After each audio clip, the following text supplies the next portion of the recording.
Բարի երեկո սիրելի հեռուստադիտողներ, մենք շարունակում ենք հետևել կարևորագույն իրադարձություններին։ Այսօր մենք չենք խոսա քաղաքականության մասին, բայց խոսանք առողջության մասին,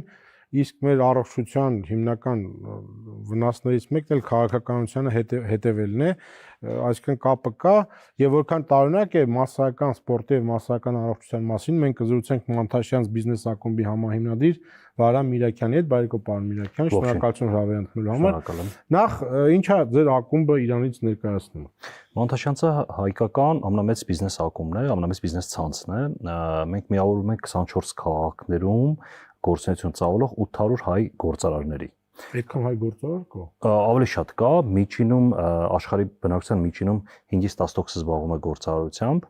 Այնպես որ եթե հաշվի առնենք, որ աշխարհում կա 10 միլիոն հայ, այնպես մոտավորապես 3 միլիոն Հայաստանում, 7 միլիոն դրսում, այնպես մոտ այդ սահմաններում, նշանակում մոտավորապես 1 միլիոն գործարար կա հայ։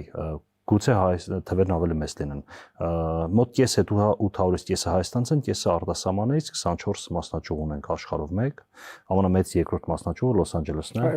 Ո՞նց է ձեր գործունեությունը ծավալվում, ինչ եք անում, ո՞նց եք համագործակցում պետության հետ։ Մենք հիմնական մի քանի խնդիրներ ենք լուծում, ոնց հիմնական խնդիրը ինչ խնդիրներ ունի գործարարը, մենք կարողանանք օգտակար լինել եւ լուծել, կապել իրար, համագործակցել եւ այլն։ Հիմա ակումբի տրամաբանությամբ։ Ակումբի տրամաբանությամբ, այտենց տարեկան մոտ տարպես 3-4000 գործար կա լինում մեր ակումբի ներսում, 10000-ից ավել հարցեր լուծում իրար միջև եւ այլն։ Ու այդ գործարքների ու հարցերի մեջ մի մեծ կտորը պետության հետ ոնց որ հարաբերություններն է, պետության հետ են առաջանում, պետության հետ երկու տարբերակ առաջանում, մեկ որ գաղափարը առաջանում, որը կիսում ենք, որը դրա փոփոխություններ լինի, երկրորդը պետությունը մի վատ օրենք է ընդունում, որը հասկանում ենք, որ ակնհայտ վնասելու է բիզնեսին կամ տնտեսությանը, մենք սկսում ենք կռվել այդ օրենքի դեմ։ Այդ երկու տեսանկյունից է գնում համագործակցությունը, երկուսով էլ ակտիվ ենք կարելի ասել, երկուսով էլ ակտիվ համագործակցում ենք, շփվում ենք եւ այլն, էլի պետության ներկայացուցիչների հետ։ Ես կարդացի ձեր ստատուսը, շատ հետաքրքիր էր։ Դուք ակտիվ լոբինգ եք անում մասսայական սպորտը։ Ասում եք, որ գնացել եք մոլ եւ ուշադրություն եք դարձել մեր 40-ից հետո ես մեջ բերեմ, հա, տղամարդիկ կանայք գեր, կուզ, ողնաշարով կամ այլ խնդիրներով, երիտասարդները նիհար ու ծռմռված, ավելի մեծերին էլ չասեմ, սպորտային կառուցվածքով մի քանի հոգի կային, բայց արտասահմանցի։ Ինչու այդպես։ Պատկերը մեծ իմաստով իրոք վիզուալ որ sense նայում ես, այտենց է։ Սպորտի մասսայական սպորտի ռոպագանդա չկա, մեկ, կարծում եմ, ոնց որ սովետական միությունում էր, օրինակ նույն սովետական միությունում, մենակ սովետական միությունում ամբողջ աշխարհում բան կա, օրինակ ընդունված է օրինակ դպրոցներում առավոտյան դասերից առաջ մարզանքներ անելը։ Շատ տեղեր ընդունված է, այդ թվում Միացյալ Նահանգների շատ դպրոցներում Եվրոպայում եւ այլն։ Կոմունիստի ժամանակ դպրոց էի գնում, դա կար, բայց այնքան ֆիկտիվ եւ անիմաստ բնույթ էր կրում, որ ավելի լավ ժամանակի զուտ վատնում էր։ Դե ֆիկտիվը հենց իրանով վատներ, կոմունիզմի ժամանակ ամենաշն էր ֆիկտիվ, դրա համար փլուզեց այդ համակարգը, լավ, շատ բաներն էր ֆիկտիվ, դրա համար փլուզեց այդ համակարգը, բայց մասսայականություն կար, ամեն դեպքում վերաբերվում կար մասսայական սպորտերի մրցույթներ կան, նույն Միացյալ Նահանգներում ամենամեծ բանը, էլի, կոմերցիոն ամենամեծ իրադարձությունը Սուպեր Բոուլն է, չէ՞, որի ժամանակ ինչ է, սպորտային իրադարձություն է։ Այդ ամենաթանկ գովազդն է այնտեղ, ամենաշատ խոսացող եւ այլն սպորտային իրադարձությունը Միացյալ Նահանգների ամենամեծ ներքին իրադարձությունն է։ Ու ամենաթանկ գովազդով եւ այլն։ Այդ ցույց է տալիս, որ այդ երկիրը կենտրոնացած սպորտի վրա։ Հայաստանում կարող ասենք մի այդպիսի իրադարձություն սպորտային։ Դուք ստեղ տվյալներ եք բերում, որ Հայաստանում ակտիվ մարզումների է գնում բնակչության 2.5%-ը։ Այո։ Համատության համար Միացյալ Նահանգներում 25%-ը։ Իրոք թվերը այդ աշճան էլի Եվրոպայում ավելի շատ է, հա։ Ասում եք ԱՄՆ-ում, որ 80% ակտիվ ֆիզիկական տարվա մեջ գոնե մեկ անգամ ակտիվ որը ֆիզիկական միջոցառման մասնակցում։ Բելգիայում 50%, Ավստրիայում։ Խոսքը ջիմերի մասին, ակտիվ։ Խոսքը շաբաթը 3 ժամ սպորտային ակտիվության։ Չէ, պրոֆեսիոնալ մասին չի, շաբաթը 3 ժամ ակտիվ սպորտ, դա կլինի առավոտյան 6, Գերմանիայում 52% բնակության, հա։ Այսինքն դուք ու 2.5 Հայաստանում ֆիքսենք, հա։ 10 անգամ Միացյալ Նահանգներից 20 անգամ քիչ։ Հա, Միացյալ Նահանգներից 10 անգամ, Եվրոպայից 20 անգամ քիչ, հա։ Սարսափելի մեծ թիվ է ու դրա մի քանի պատճառներ կա։ Դուք ասում եք, որ դա պետքա որպես սպորտ նայել, այլ սոցիալական մշակույթ, այսինքն դա պետքա լինի մեր կենսակերպի մասը։ Այո, ոնց որ ատամ մաքրելը, ոնց որ լողանալը, ոնց որ սանրվելը եւ այլն։ Սպորտը պետք է լինի, որովհետեւ հիմա մեր ապրելակերպը այնպես է, որ մենք ֆիզիկապես շատերս ֆիզիկապես չի ենք շարժվում, քանի որ մեքենայով գործի, սեղանը շուրջ նստել եւ այլն։ Երբ որ տեղից էլ առողջապահության համակարգի ծանրաբեռնվածությունը։ Այո, ու պետության կողմից շատ ծախսեր, երիտասարդ մահացություններ եւ այլն, այսինքն եթե մենք հաշվենք մի հոգու, մի երիտասարդի մահանալը ինչ է նստում պետության վրա, որը ասենք 45 տարեկանում ինֆարկտ է ստանում ու մահանում է, քանի որ 45 տարիների ընթացքում մեկ ամիս չի զբաղվել, հա, մեկ ամիս սպորտով չի զբաղվել, մենակ երեխամելը սպորտի լավագույն տարբերակը եղել է սաունան, այն էլ ոչ այդքան առողջարար միջավայրում։ Հիմա հետեւաբար խմելու կոնտեքստով էլ նկատի ունեմ։ Հիմա հետեւաբար այդ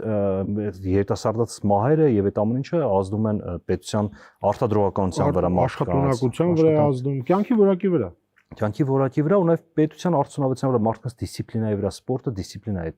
դիսցիպլինա է սովորեցնում մարդկանց, սպորտը արտադրողականությունը մեծացնում, աշխատունակությունը մեծացնում, սպորտը բանի մոբիլիզացիայի բաղմիսոր պատերազմական իրավիճակից մոբիլիզացիան ավելի մեծ բան է տալիս, ավելի հեշտ են մարդիկ անցնում այդ փուլին, որտեղ եթե դու 20 տարի նստել ես սեղանի շուրջ, հաջորդը գնաս քեզ տանեն սահման, չէ, մոբիլիզացիայի ժամանակ այդ շոկա, նաև ֆիզիկական շոկա մարմնի համար եւ այլն, հետո ու ամենակարևորը պետության վրա պետությունը ավելի արդյունավետ եւ ուժեղ է դառնում սպորտի հետ, որը որ ցավոք սերտը մեր մոտ չկա, քանի որ մեր մոտ չկա մասսայական ենթակառուցվածքներ սպորտով զբաղվել։ Բայց տեսեք, եթե հայմատության մեջ նայենք, մեզ մոտ շատ է զարգացել։ Առաջ գրեթե չկար, հիմա Երևանում հատկապես շատ կան։ Դե ուղղակի ես առաջարկում եմ համացան մեջ նայել ոչ թե այն ժամանակ, երբ որ ընդհանրապես չկար։ Եկեք համացան մեջ նայեք Բելգիայի հետ։ Բայց գուցե պետք է համատել մեր անցյալի հետ։ Մեզ անցյալի հետ եկեք համատենք լավ 80-ականների Հայաստանի հետ, օրինակ թեկուզ էլի, որտեվ նույնիսկ այդ սովետական շրջանում էլի կար, ես հիշում նույնիսկ մեր գյուղում, ասենք Թալինի փոքր գյուղերից մեկն էր, բանկար ֆուտբոլի դաշտ կար, որտեղ միշտ խաղում ենք ֆուտբոլ մենք։ Միշտ հիմա չկա ֆուտբոլ դաշտ օրինակ էլի կամ նորեն սկսում կառուցել կամ չգիտեմ այսինքն ենթակառուցվածքներ կար massայական սպորտով զբաղվելու հիմա Հայաստանում մի քանի խնդիր կա չկա ենթակառուցվածք massայական սպորտով զբաղվելու հատկապես մարզերում Երևանում էլ կա օրինակ Միացյալ Նահանգներում ես ուր գնացել եմ Միացյալ Նահանգներ քարտեզի վրա նայել եմ աշխատում եմ միշտ պարապեմ էլի ուր գնամ եթե հյուրանոցում չիլում կամ փոքրելում կամ հարմար չիլում նայում եմ մաքսիմում 10 րոպե եղա մեքենայով որ ես հասնեմ այդ սպորտ սրահ սպորտ պարապել տեղը Երևանում կարանք ասենք որ ցանկացած լոկացիայից 10 րոպեն ես մեքենայով չէ բայց կենտրոնում բայց պետք է լինի ցանկացած հենց դա պետք է լինի ցանկացած լոկացիայից 5-ից 10 րոպեում ես հասնեմ որևէ մարզասրահի բայց դրա համար պետությունը պետք է ուղղակի այդ ոլորտին խրախուսի ոնց որ խրախուսեց ասենք կառուցապատում չէ եկամ տարկի վերադարձ օրենքը ընդունեց կառուցապատումը կրկնակի երակի ավելի արագ աճեց, քան առանց այդ օրենքեր։ Նույնն էլ էս ոլորտի համար խրախուսումը պետք ու այդ խրախուսումը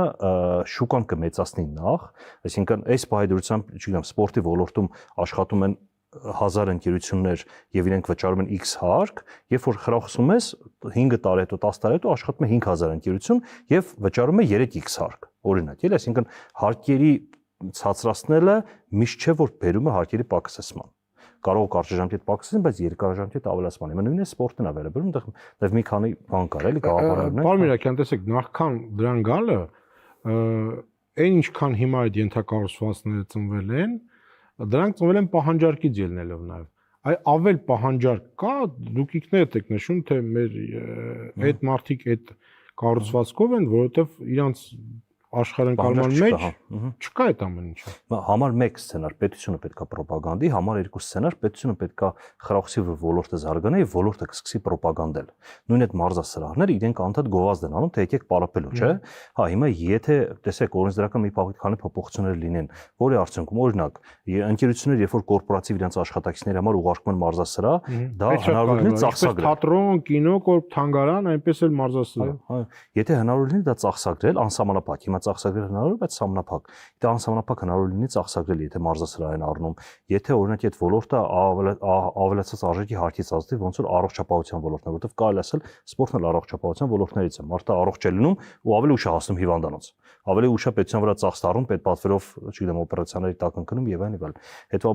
ազատվի այնտեսից։ Օրինակ մարզիչների եկամտարկը փոքրացվի։ Այդ օրինակ բերել էի Վրաստանում կա օրենք, որտեղ որ բարձր լեռնային գոտիներում եկամտարկ չկա։ Ինչու որ այնտեղ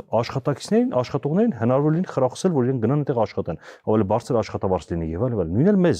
մեզ մոտ պետք է լինի, օրինակ եկամտարքի տարբերություն պետք է լինի, քանի որ մարզիչների աշխատավարձերը հատկապես մարզերում շատ ցածր են։ Ու մարզերում օրինակ եկամտարքից պետք է ազատել։ Մի քանի այդպիսի օրենսդրական բարեփոխում եթե լինի, կամ մարզասրահը երբ որ վարձակալում է տարածք, այդ վարձակալության հարկերը կրճատվեն, տարածքի վարձակալության դիմաց հարկերը եւ այլն, մի քանի այդպիսի փոփոխություն որ լինի, արդյունքում մասնավոր բիզնեսը ինքը կզարգացնի այդ ոլորտը, ինքը 10 մարզասրահի փոխարեն կամ 50 մարզասրահի փոխարեն Երևանում կդառնա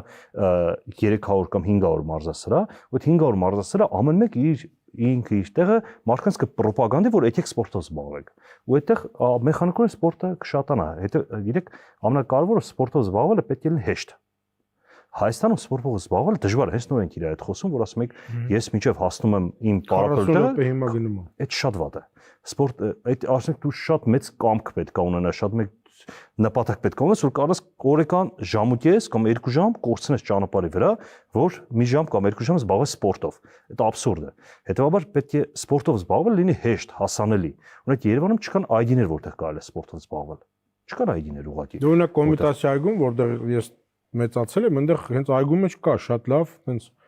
ուժային եւ այլ սպորտի հենց բացօթյա շատ հոյակապ բան է։ Կար անցյալով, Չէ, հիմա կա, նոր են սարքել։ Դե շատ լավ է սարքել։ Հիմա նոր սարքել է։ Շատ լավ է նոր սարքել։ Կա միտում, իրականում այդ բակերում են առաջացել այդ մարզվելու բաները, կա միտում ստեղծվում է, բայց սարսափելի քիչ է, ու սարսափել հետ ենք մեկը այդ բանից, էլի, սպորտով զբաղվել պետք է հեշտ լինի։ Մի քայլի հեռավորություն պետք է լինի, պետք է հասանելի լինի, պետք է ու այդ դեպքում մարդիկ կարան զբաղվեն, որտեղ միջավայրը կարևոր է։ Այսինքն երբ որ դու ասում ես արի 40 րոպե ճանապարհ ծախսի նոր արի մոտ պարապելու, այդ դժվար է, էլի, Ես Երևանում կհասկանամ, բայց մարզերում հնարավոր կլինի այդպես massական դարձնել։ Հա, իհարկե, կարծում եմ վստահ եմ, որ հա, քանի որ զուտ կախված է բանից, կախված է ռոպագանդելուց, այստեղ մի հարց կա։ Օրինակ Հայաստանում անհամեմատ ավելի թանկ է սպորտով զբաղվելը, քան Միացյալ Նահանգներում։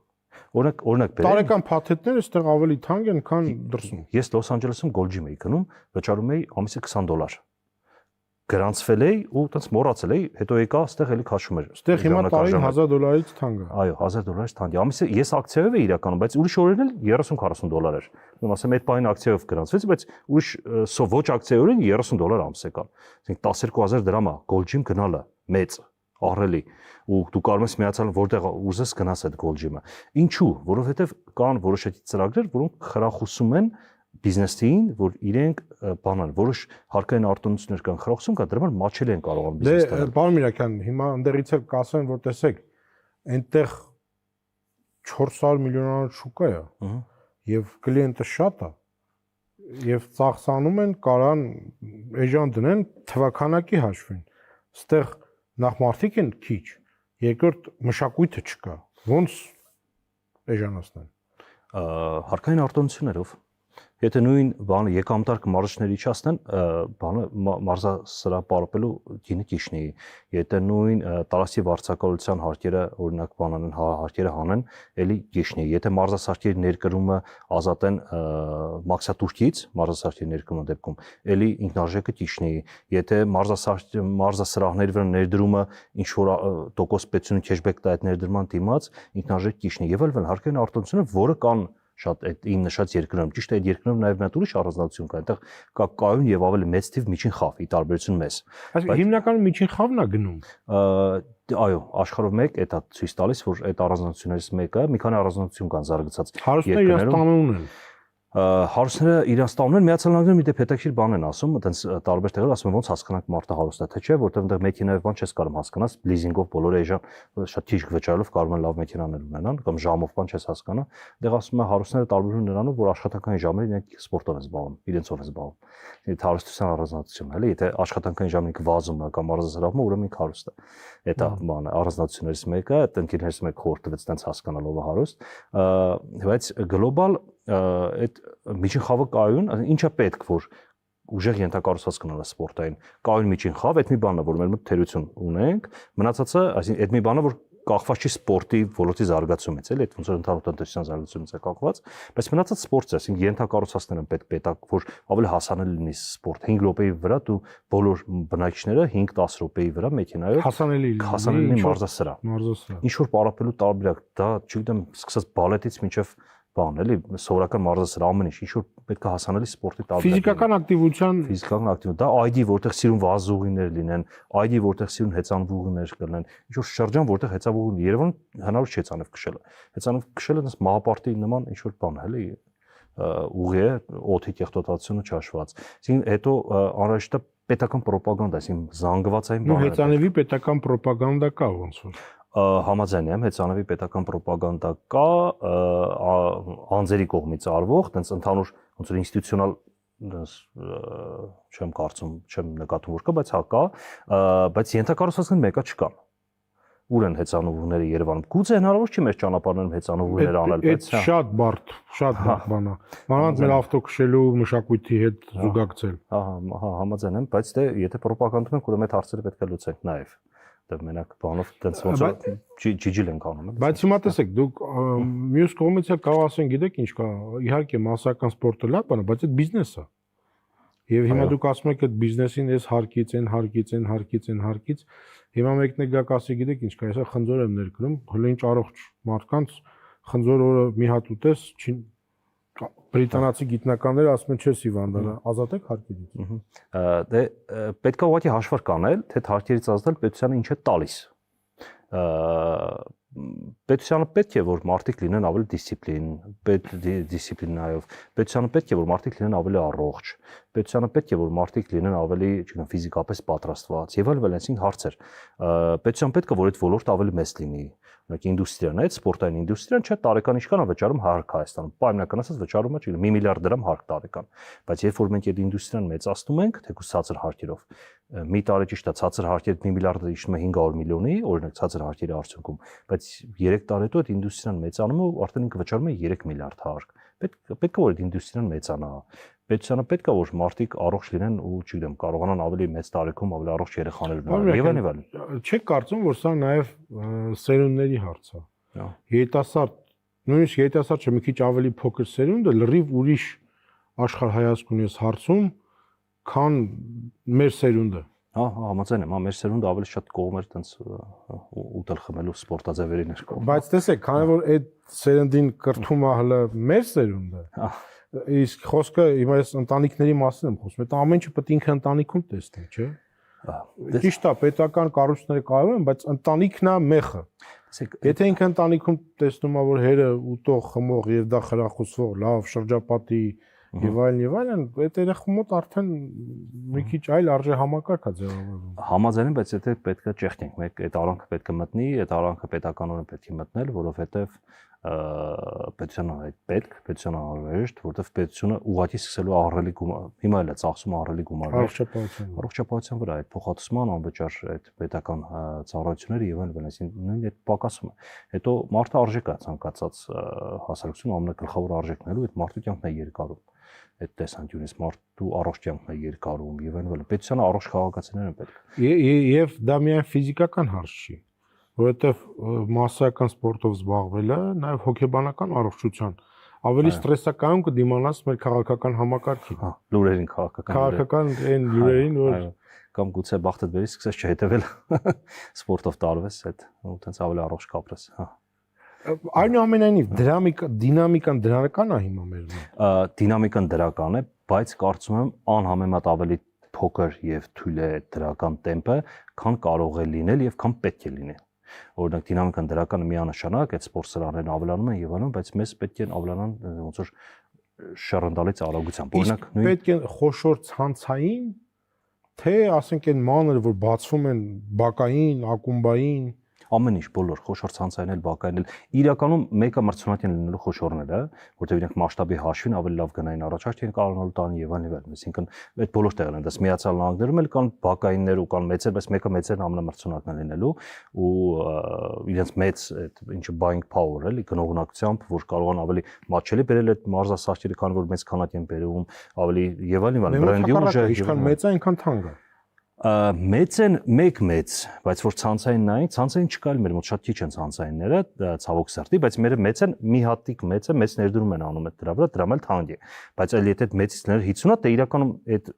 այդ որակի չէր կարող լինել Հայաստանում 50-ը, բայց այսինքն զանգվածայինը չի կարող շատ լավ լինի։ Զանգվածայինը պետք է լինի միջին ու շատ։ Այսինքն մեզ պետք է հենց այդ միջին շատ, թեկուզ փոքրներ բակային ամեն քայլին մեզ պետք են սպորտային զբաղվելու հնարավորություններ, պետք են ենթակառուցվածքներ, պետք է պետական ռոպագանդա, պետք է ազգային սպորտային բան էլի, ցենց մենք օրինակ ժուր միջոցառումներ, որին բոլորով սիրով մասնակցում ենք։ Նույն այս վերջում իմացա մենակ Դաղստանում, որտեղ իշքան մարդ ապրում, չէ՞, ինչ 1 միլիոնը, 2 միլիոնը 60,000 մարդ մենակ Դաղստանում զբաղվում է պրոֆեսիոնալ ձյուդոյով։ 60,000 մարդ, այդ մենակ ձյուդոյի մասն եմ ասում։ Ես չեմ ասում, ասենք, ըմբշամարդ, ես չեմ ասում բոքս, չեմ ասում, չգիտեմ, պատկերացնում եք ինչ թիվ է, որովհետև իրենք որպես իրենք ազգային բոլորը սպորտի մեջ ազգային գնում են։ Ես օրինակ իմ, չգիտեմ, երազանքներից մեկն է, որ մեր օրինակ բոլոր դպրոցներում լինի որևէ սպորտաձև, բայց արդեն պրոֆեսիոնալի խմբակներ, ասենք ըմբշամարդ, ասենք, չգիտեմ, ձյուդո կամ բռնցքան որևէ դպրոցներում միշտ բոլոր տեղերին են։ Պատկերացեք, մեր բոլոր դպրոցներում պրոֆեսիոնալ ըմբշամարտով պարապեն։ Դե պարզը բոլոր երեխաները չեն պարապի, կպարապի, ասենք 10% կամ 20%, բայց մենք իշքան ավելի պատրաստված ազգաբնակություն կունենանք, իշքան դեմքը կփոխվի մեր, ոնց է նույնը Դաղստանցիքին, չեչեներին, տեսնում եք բոլորը սպորտային են, չէ՞։ Այսինքն նույնը մենք պետք է ձգտենք, ու այդ ավելի առողջ, ավելի ուժեղ պետք է մոդայից դուրս գա այդ կուզիկ փոքրացված իրավիճակով ծխող, ну ծխելը, հա, այդ ծխելն էլ դրա մասն է։ Սիգար, ծխող, լավ sense ասեմ։ Չպրոպագանդենք։ Շնորհակալություն։ Շնորհակալ։ Մեր հյուրը Մանթաշյանց բիզնես ակումբի համահիմնադիր Վահրամ Միրաքյանն էր, սիրելի մենք խոսում ենք մասսայական սպորտի մշակույթի, որպեսզի այն սպորտից դառնա սոցիալական մշակույթ եւ դառնա մեր կյանքի անբաժան մասը։ Ինչպես պարոն Միրաքյանը ասաց, տենդենսը դրական է, բայց դանդաղ։ Կհանդիպենք, տեսություն։